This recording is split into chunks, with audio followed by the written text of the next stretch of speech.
Deus reina sobre toda a terra. O nosso Deus é o Deus do seu povo, o Deus da história, o Deus da igreja, e nós estamos aqui nessa noite para bendizer e celebrar a esse Deus maravilhoso. Antes de passarmos a refletir sobre a palavra de Deus, eu gostaria de ter um momento de oração com a igreja.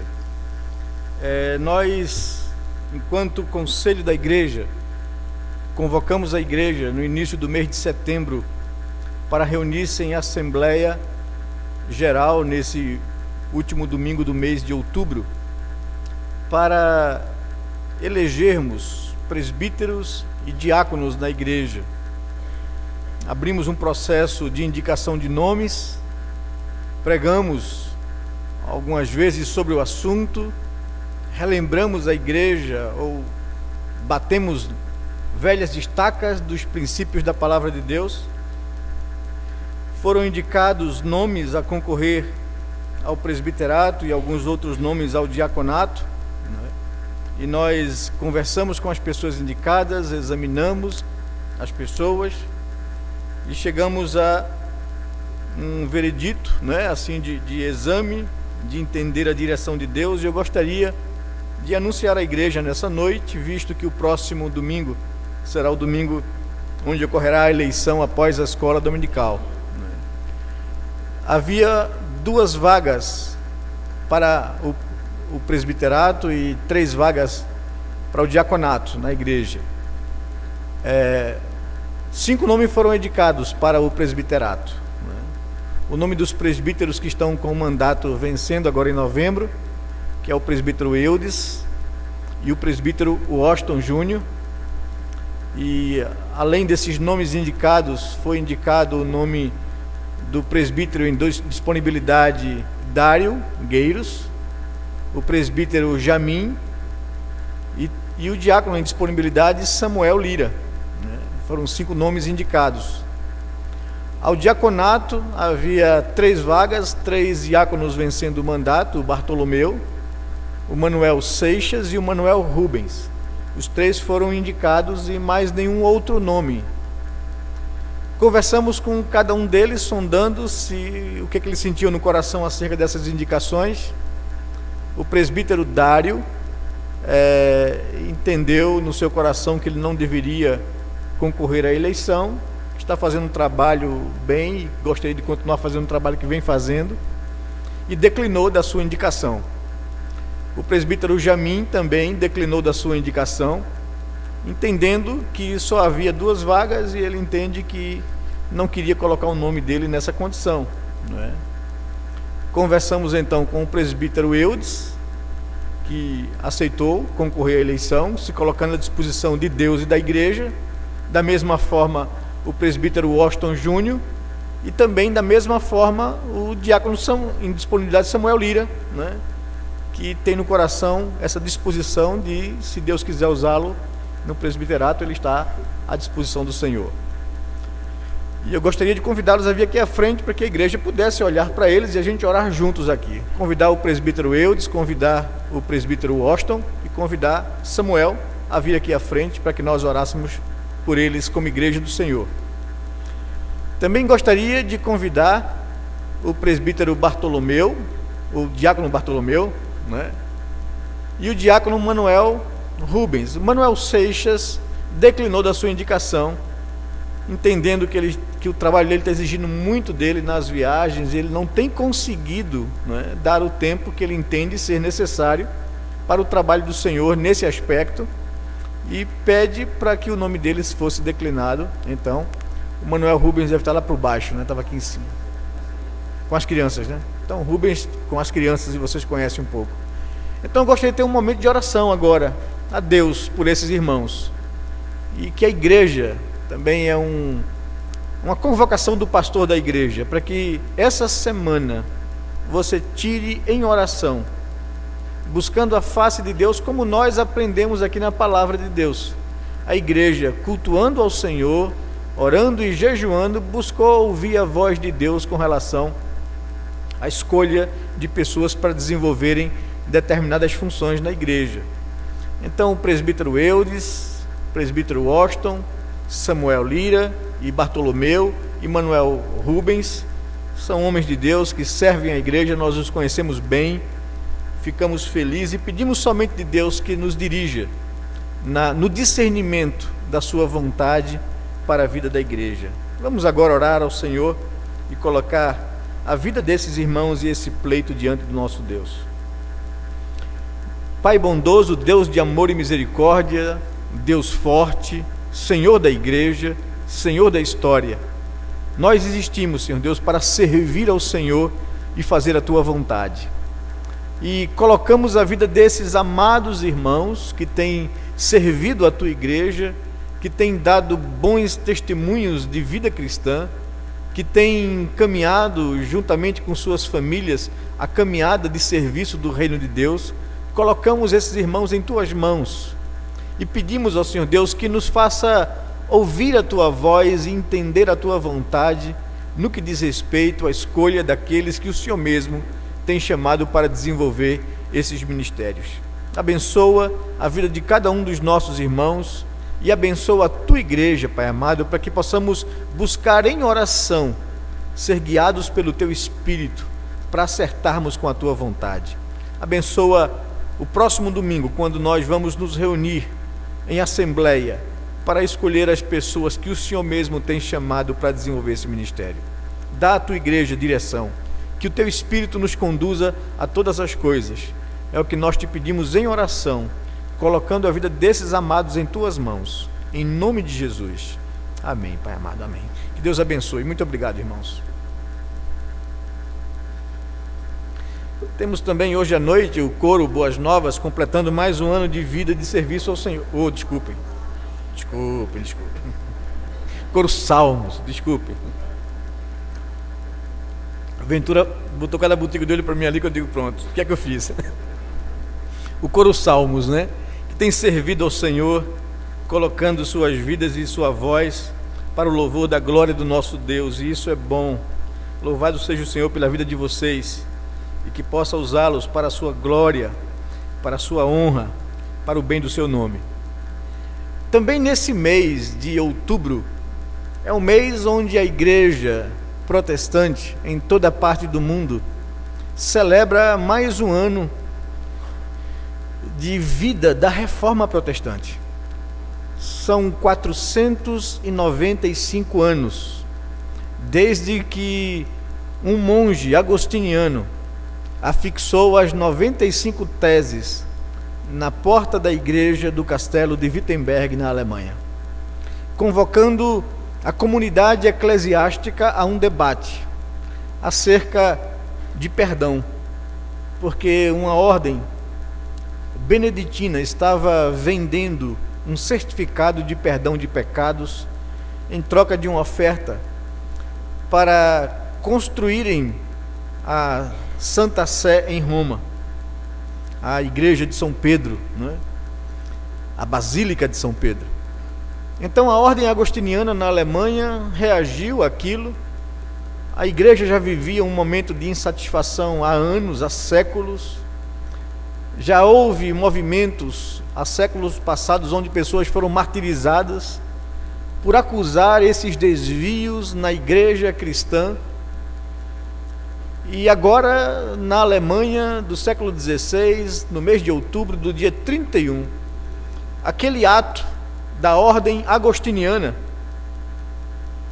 onde tinha na pessoa do monge Martinho Lutero o seu interlocutor, ou homem do debate, o professor de teologia da Universidade de Wittenberg, era ele o representante da ordem, que juntamente com sua ordem chamava a ordem beneditina a esse debate teológico, baseando-se na escritura de que perdão de pecados não pode ser trocado ou vendido, muito menos por dinheiro, de que isso era baratear a graça e deturpar completamente o Evangelho de Cristo Jesus. Evidentemente, houve um problema, estourou um problema em toda a Europa, um problema eclesiástico e religioso, porque na Alemanha as indulgências não foram mais vendidas, as pessoas foram convencidas pelo pastor da cidade, esse monge, professor da Universidade de Wittenberg, Martinho Lutero, que a salvação é algo gratuito oferecido por Deus em Cristo Jesus. E nós estamos então há 495 anos desse ato que desembocou num movimento de reforma protestante que mudou, não é, a face da sociedade da época, dos países, né, da religião, né, e o mundo ficou dividido entre a Igreja Católica medieval e o protestantismo que nascia a partir de então. Evidentemente, o movimento de reforma protestante não foi um movimento homogêneo ou único. Foi um movimento que se espalhou por vários países e que teve características distintas. Pelo menos 4 movimentos de reforma aconteceram no século XVI.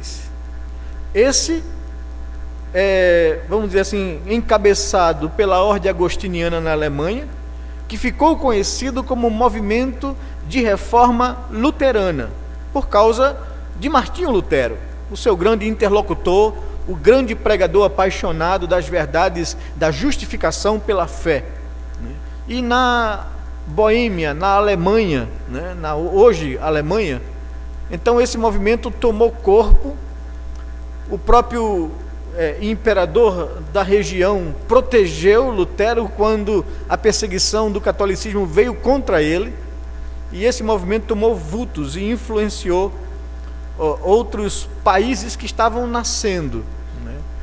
Um segundo movimento de reforma aconteceu na Suíça, de fala alemã, com outro sacerdote chamado Ulrich Zwinglio, e esse homem se levantou na Suíça de fala alemã, em Berna, Viena, né, Estrasburgo. Vários cantões da Suíça aderiram ou abraçaram o movimento da reforma protestante. Esse segundo movimento de reforma era diferente em aspectos teológicos e eclesiásticos do movimento luterano, né? Ele tinha sua própria característica, né? Tomou o nome de movimento reformado.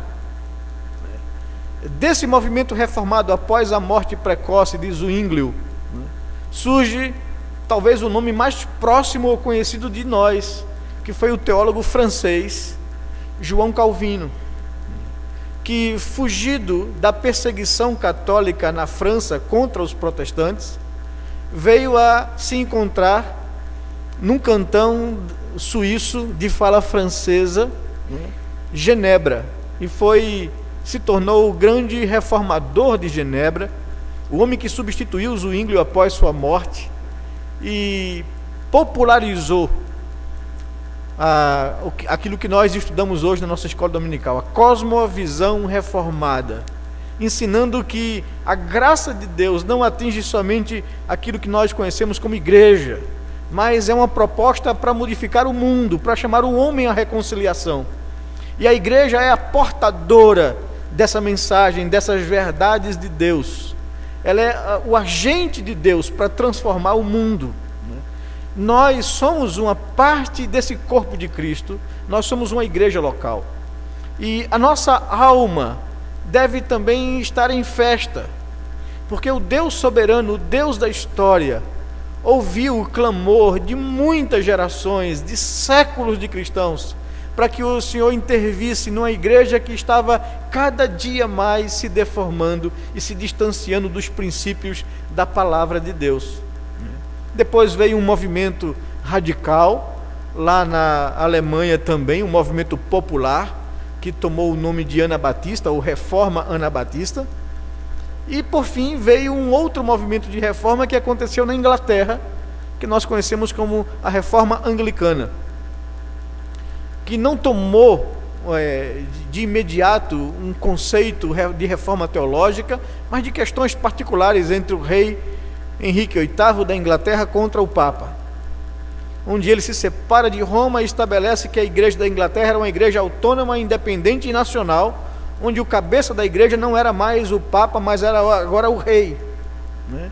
Essa igreja apesar de separada de Roma, teologicamente não havia nada de diferente. Então, aqueles que foram influenciados pela reforma noutros países, e após a morte do rei Henrique VIII, seu filho, assume o reinado, mas era muito jovem e muito novo, apenas 12 anos de idade, e o seu tutor foi quem de fato influenciou no comando da Inglaterra, e esse homem era um homem protestante, e abriu os púlpitos das igrejas anglicanas a pastores protestantes, e o protestantismo avançou na Inglaterra. Só que Eduardo morreu muito cedo, com 6 anos de reinado, e quem substituiu ele foi a sua meia-irmã, Maria Tudor, uma mulher católica que odiava protestantes. E aí começou um massacre e uma perseguição contra os pastores protestantes e contra os protestantes em toda a Inglaterra. Muitos deles fugiram da Inglaterra e foram encontrar abrigo em Genebra, em Estrasburgo, em cantões suíços de religião já solidificada protestante. E lá eles viram o que é uma reforma. Lá eles aprenderam o que é a reforma protestante. Quando Maria morreu, a sua outra meia-irmã, Elizabeth, sobe ao trono da Inglaterra. E Elizabeth era filha de uma mulher que foi a causadora da separação, de uma das separações do rei Henrique VIII com a sua esposa espanhola, mãe de Maria. E essa mulher depois se converteu ao cristianismo, ao protestantismo, e a sua filha cresceu influenciada pela religião protestante. E essa mulher favoreceu os protestantes, trazendo de volta aqueles que foram perseguidos pela sua irmã. Mas Elizabeth não era uma mulher convertida, ou pelo menos não assumia esse papel. Ela dizia: eu sou rainha da Inglaterra e não rainha de protestantes ou rainha de católicos. E a igreja anglicana, como meu pai quis, vai ser uma igreja autônoma, sem influência internacional de protestantes ou de católicos. E a igreja anglicana tomou essa forma. Mas só que aqueles que vieram de longe, de volta à sua terra, à sua pátria, à sua nação, vieram com um sonho na alma: querer levar o seu país à reforma, querer levar o seu país à palavra de Deus. E aí começa um movimento muito forte na Inglaterra, do qual nós somos eclesiasticamente herdeiros. Porque um jovem do Reino Unido, lá da Escócia, que fora também perseguido e expulso, chamado John Knox, conheceu Calvino, aprendeu com a reforma de Genebra, e quando volta para a Escócia, ele prega ao parlamento escocês a nova religião que libertava o homem da ignorância e que, pela cosmovisão que tinha, valorizava a relação do homem com Deus sem intermediação de santos, que exaltava o homem por ter nele a imagem de Deus, e Deus amou o homem a ponto de dar a vida do seu filho por ele, e que o homem deveria ser alvo do cuidado dos governantes, que todos os homens deveriam ter oportunidades iguais, e criaram universidades, e colocaram isso para o acesso do povo à cultura, ao conhecimento, para ter igualdade de condição na sociedade. E esses países que aderiram ao conceito da reforma, foram países que, no decorrer dos anos, desenvolveram, cresceram, prosperaram, por causa desse conceito da relação de Deus no homem e na sociedade, da relação do homem com o seu semelhante, e da relação do homem com a cultura, com a sociedade e com a terra que Deus o colocou a cuidar. Essa cosmovisão protestante é celebrada, e John Knox consegue, pela pregação da palavra, convencer o parlamento escocês a aderir na Escócia à religião protestante, como sendo a religião da Escócia. E aí surge então a igreja presbiteriana, no ano de 1559. Ele volta para a Escócia, e em 1560 a Escócia define, conclui, chega a esse desejo, por uma decisão do parlamento, convencido pela palavra de Deus, de que a religião vai ser a religião protestante, de teologia calvinista e de governo presbiteriano. Nós somos herdeiros disso. E é muito importante que a igreja conheça a sua identidade, conheça o seu passado, conheça a herança que ela carrega. Pois vivemos momentos difíceis nos nossos dias, porque a religião também tem se corrompido, a própria religião evangélica. É tanta confusão, são tantos sinais apontando para tantos caminhos distintos, há tanta corrupção da própria palavra de Deus, ela tem sido colocada de lado.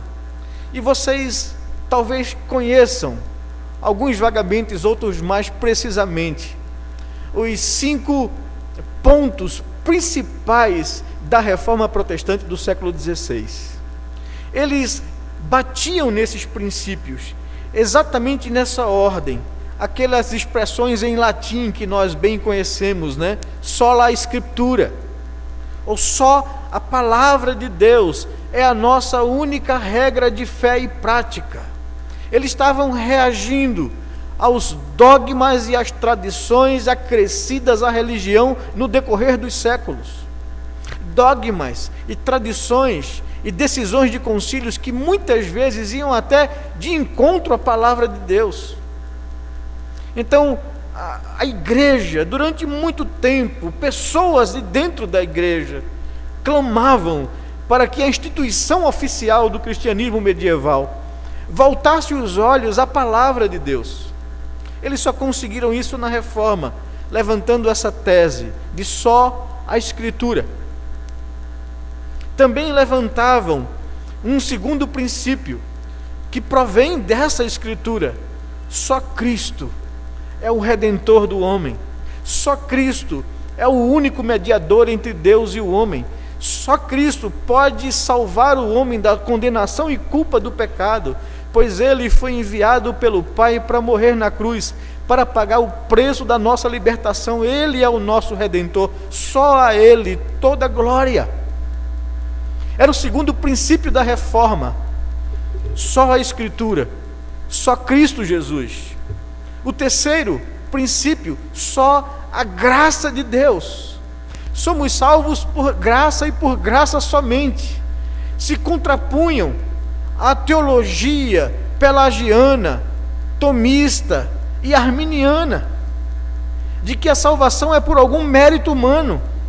E eles diziam: nós não temos nenhum mérito diante de Deus, somente a graça de Deus, que é um favor que nós não merecemos. Ele enviou o seu Filho, Ele enviou o seu Filho para morrer na cruz pelos nossos pecados, e nós somos salvos por essa graça e por essa graça somente. Era a terceira tese, ou o terceiro princípio, ou a terceira estaca sustentada pela reforma protestante do século XVI. Só a Escritura é a nossa única regra de fé e prática. Só Cristo é o mediador entre Deus e os homens, o nosso Redentor. A salvação é somente pela graça, e pela graça somente, por aquilo que Ele fez na cruz, por aquilo que Ele comprou por nós na cruz, morreu no nosso lugar, morreu a nossa morte. E essa graça é alcançada pelo quarto princípio: só a fé. Só a fé, como elemento da graça salvadora, atinge o coração do homem pecador. O homem é salvo por essa graça que, operada no seu coração, manifesta fé na suficiência da obra de Cristo, não por outras coisas, não por obras de justiça que tenhamos praticado, mas pela fé em Cristo Jesus alcançamos a graça de Deus. E o quinto e último, que, vamos dizer assim, agarra todos esses princípios, por causa da palavra, por causa de Cristo, por causa da graça de Deus e por causa da fé como um dom de Deus ao coração do eleito. Somente a Deus toda a honra, toda a glória, somente a Deus a glória, só Ele é merecedor de toda a glória. Então são esses os princípios da reforma que diferenciam uma igreja protestante, reformada, das demais religiões, tenham ela o nome que tiver. Nós somos herdeiros dessa igreja que resgatou essas verdades que estavam esquecidas, que foram postas de lado. E nós precisamos, nos dias atuais, sustentar essas verdades de Deus na nossa vida, sustentar essas verdades de Deus nos nossos dias, pregar isso ao mundo. E eu gostaria então de, baseado nisso, ler 3 textos com vocês para fazer algumas ponderações, para sustentar esses princípios da reforma, para que a gente entenda definitivamente isso. O primeiro texto se encontra na carta de Paulo aos Efésios, no capítulo 2, no verso 1 ao verso 10.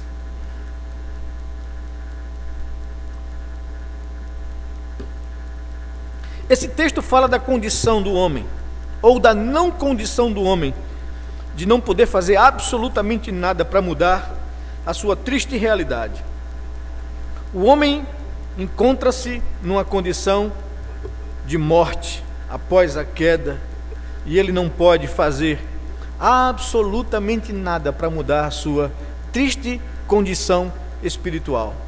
Apóstolo Paulo escreve a carta aos Efésios no capítulo 2, no verso 1 em diante, um texto conhecido de cada um de nós, mas eu gostaria de chamar a sua atenção exatamente para que você entenda esses pressupostos da reforma protestante.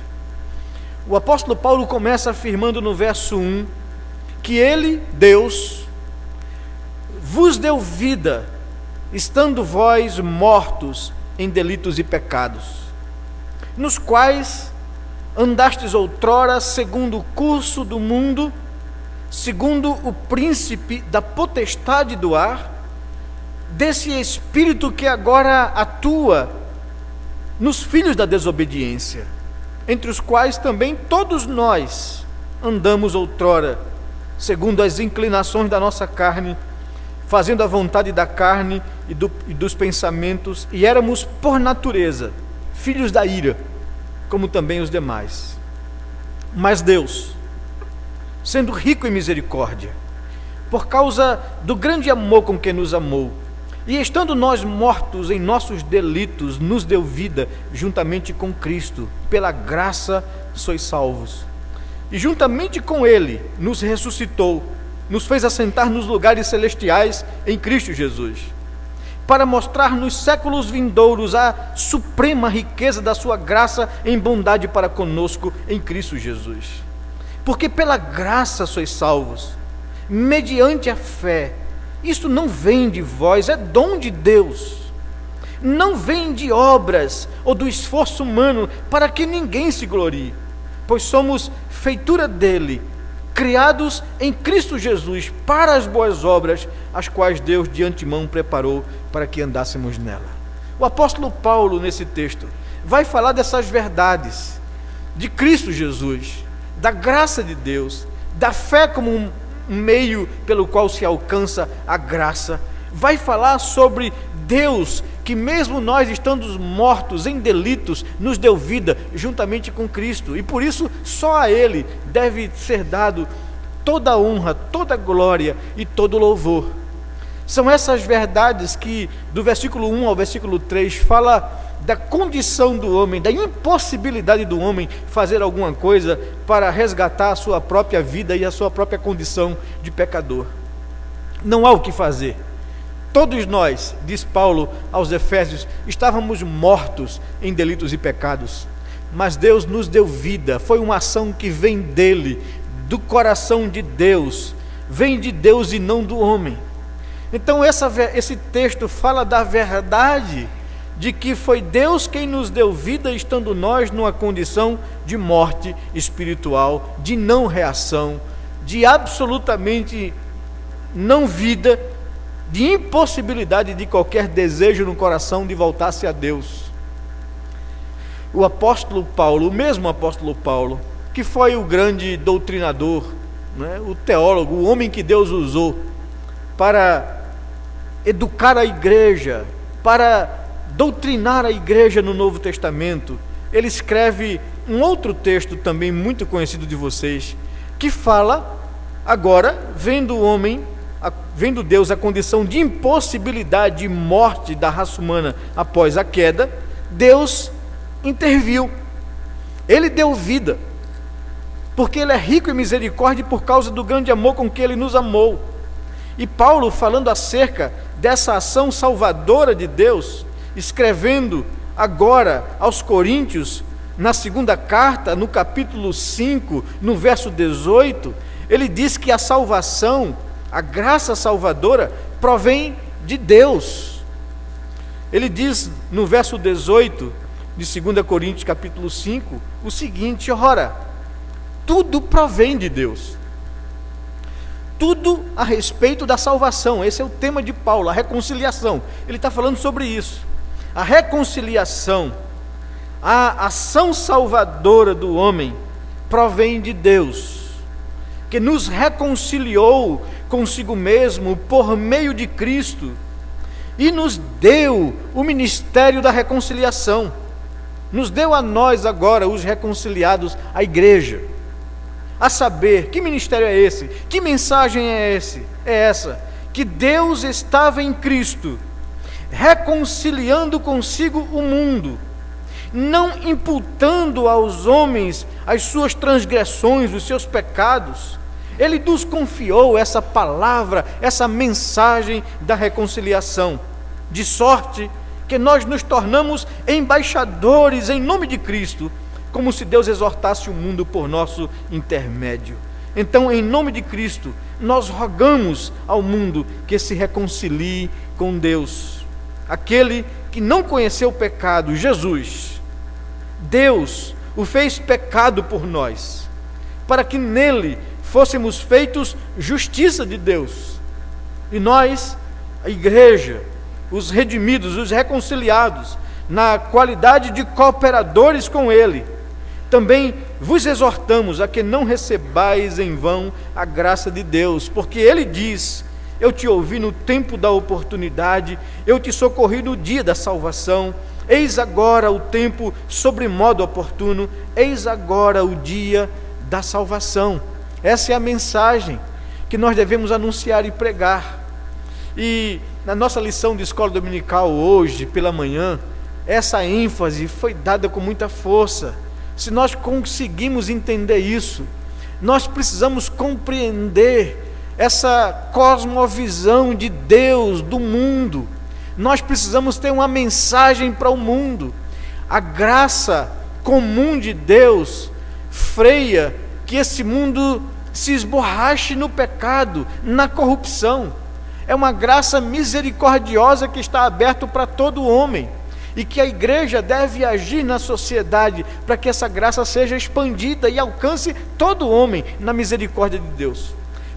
A reforma protestante do século XVI modificou o mundo, porque entendeu quem é Deus exatamente, ao contrário da cosmovisão católica medieval, que dizia que Deus é um ser que não pode se relacionar imediatamente com o homem, e que por isso o homem precisa de mediadores, precisa da igreja, porque no conceito católico a igreja é o clero ordenado. As pessoas não podem ter acesso a Deus, a não ser através do clero, da igreja.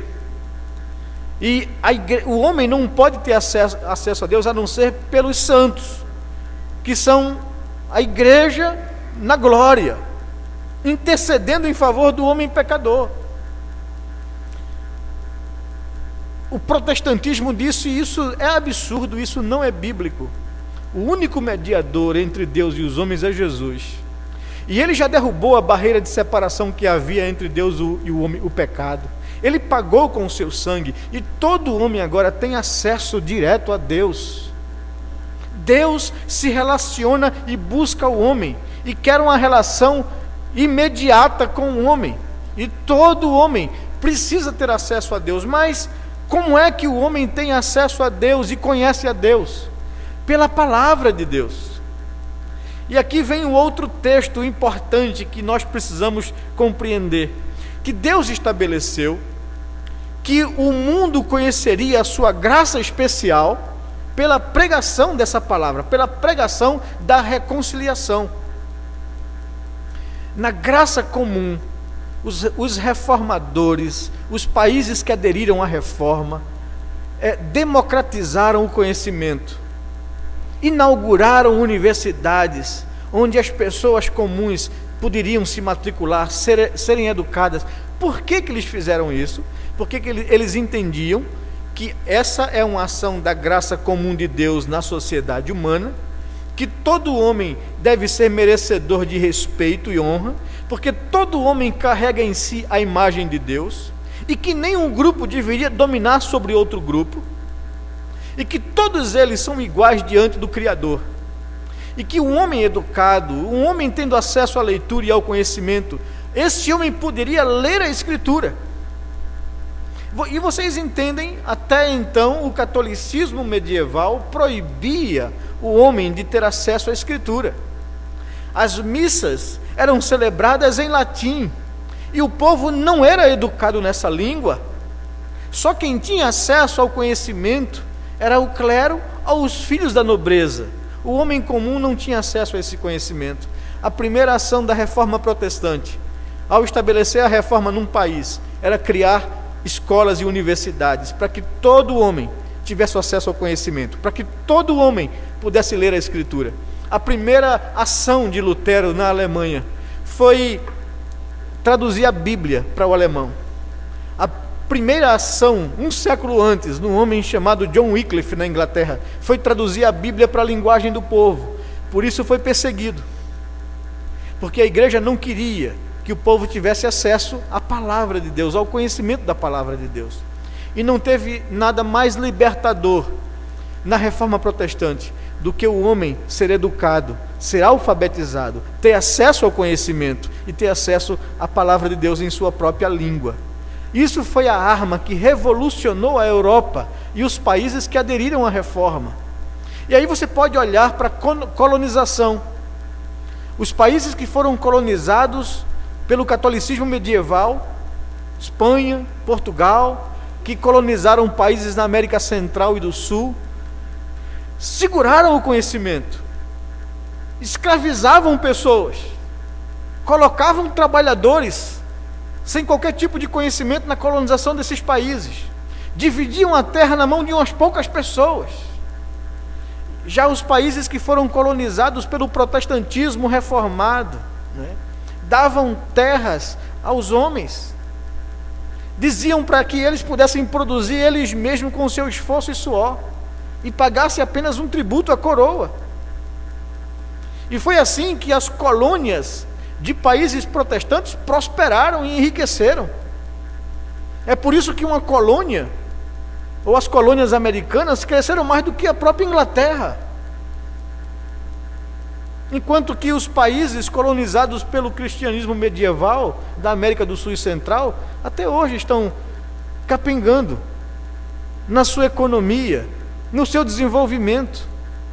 São princípios da cosmovisão cristã reformada que interferem e influenciam na construção de uma sociedade de um homem melhor, porque eles entenderam: esse homem criado à imagem de Deus merece o respeito daqueles que governam, e que o governo foi estabelecido para o bem da sociedade.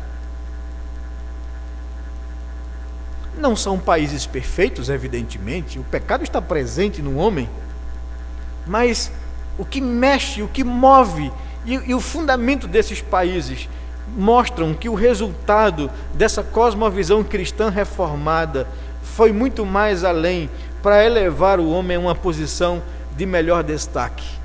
A pregação da palavra, o homem tendo acesso ao conhecimento, podendo ouvir a palavra de Deus e ele mesmo entendê-la e responder a essa palavra, a esse convite, não mais da graça comum, agora da graça especial de Deus revelado na Escritura.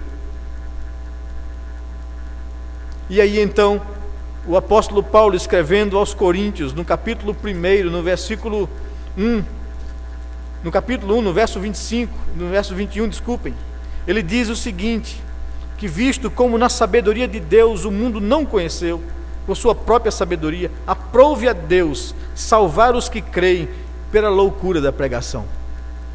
E então Deus estabelece a palavra dele, a exposição e a pregação da palavra de Deus, o anúncio dessa palavra, como o elemento que vai transformar o ser humano, o coração do homem, e vai transformar a sua história, a sua família e toda uma sociedade.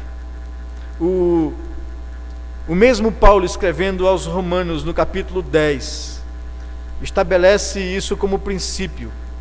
Deus, soberano sobre todas as coisas, o Deus criador do universo, o Deus redentor do homem em Cristo Jesus, estabeleceu que é pela proclamação dessa reconciliação, dessa palavra da verdade, na boca dos redimidos, na boca da igreja, vai alcançar o homem pecador e trazê-lo a uma resposta, provocar nele uma resposta a Deus. O apóstolo Paulo, no capítulo 10 de Romanos, no versículo 9 em diante, ele diz que se com a tua boca confessares Jesus como Senhor, e em teu coração creres que Deus o ressuscitou dentre os mortos, serás salvo. Porque com o coração se crê para a justiça, e com a boca se confessa a respeito da salvação. Porquanto a Escritura declara: todo aquele que nele crê não será envergonhado ou confundido. O verso 13 ele nos diz que todo aquele que invocar o nome do Senhor será salvo. Como, porém, invocarão aquele em quem não creram? E como crerão naquele de quem nada ouviram? E como ouvirão se não há quem pregue? E como pregarão se não forem enviados? Como está escrito: quão formosos são os pés dos que anunciam coisas boas. Mas nem todos obedecerão ao Evangelho, pois Isaías diz: Senhor, quem acreditou na nossa pregação? E assim a fé vem pela pregação, pelo ouvir, e ao ouvir a palavra de Deus. A fé é resultado de uma resposta do homem ao anúncio do Evangelho, ao anúncio da graça de Deus. Essas são as verdades da Reforma Protestante. Estava lendo o artigo do Ministério de Missões aqui, da garota de Ipanema, né? Bem bolado, isso é Fernando, né? Isso é coisa de Fernando. Nós ouvimos ou lemos esse artigo há muito tempo atrás, né?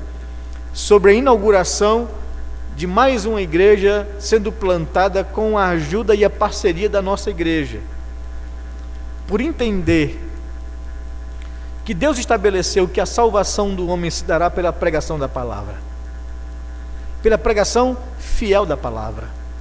E a nossa preocupação, esforço, é juntar esforços com outros grupos para que igrejas sejam estabelecidas e o nome de Deus seja exaltado, pregado, a glória de Deus seja conhecida, a graça de Deus transforme vidas e coloque a semente desse evangelho no coração de cidades onde não há representação protestante reformada. Nós temos consciência disso, que a igreja evangélica brasileira não tem essa compreensão. É uma igreja que muitas vezes olha para um mundo e, em vez de ver no mundo os dilemas do mundo, ver oportunidades de anunciar a graça, são igrejas que se isolam no gueto, que abandonam o mundo e que tem um sentimento para com relação ao homem pecador sem a graça especial de rejeição. Quando a Bíblia diz que o nosso coração deveria ter o mesmo sentimento que houve em Cristo Jesus, que quando seus apóstolos ouvem que uma cidade rejeitou a Cristo e a pregação de Cristo, pergunta a ele: o Senhor não quer que a gente ore a Deus e Deus mande um raio para acabar com todo mundo? E o Senhor disse: não, eu não quero isso, eu quero misericórdia. É o Deus que, após ser rejeitado pelo seu povo Israel, se assenta no alto monte e chora, olhando Jerusalém lá embaixo. Chora, porque Jerusalém o rejeitou, dizendo a Jerusalém: quantas vezes eu quis, como a galinha faz com seus pintinhos, colocar vocês debaixo dos meus braços, e vós não quisestes. É esse Deus que usa de compaixão e misericórdia com a sua criação, e que deve à igreja que foi alcançado por essa graça, ter o mesmo sentimento para com relação ao homem pecador. Chorar quando esse pecador não acolhe a mensagem da reconciliação no seu coração. O apóstolo Paulo, quando escreve então aos Coríntios, na segunda carta, expressa exatamente isso. Deus nos deu um privilégio tremendo. Nós somos embaixadores de Deus. Deus fala ao mundo por nosso intermédio. Isso significa dizer que a única esperança para o mundo é a igreja. É a pregação que ela tem, é a mensagem que ela tem, a mensagem da reconciliação. Dizer para o mundo isso, gente, aquele que não conheceu o pecado, Jesus, Deus o Pai, o fez pecado no nosso lugar. Ele não está imputando ou colocando sobre nós a nossa culpa, as nossas transgressões, mas colocou sobre o seu Filho. Atentem para isso, recebam a graça de Deus que é oferecida em Cristo Jesus. Essa é a mensagem. E nós devemos rogar, chorar, clamar ao mundo para que entenda o amor de Deus.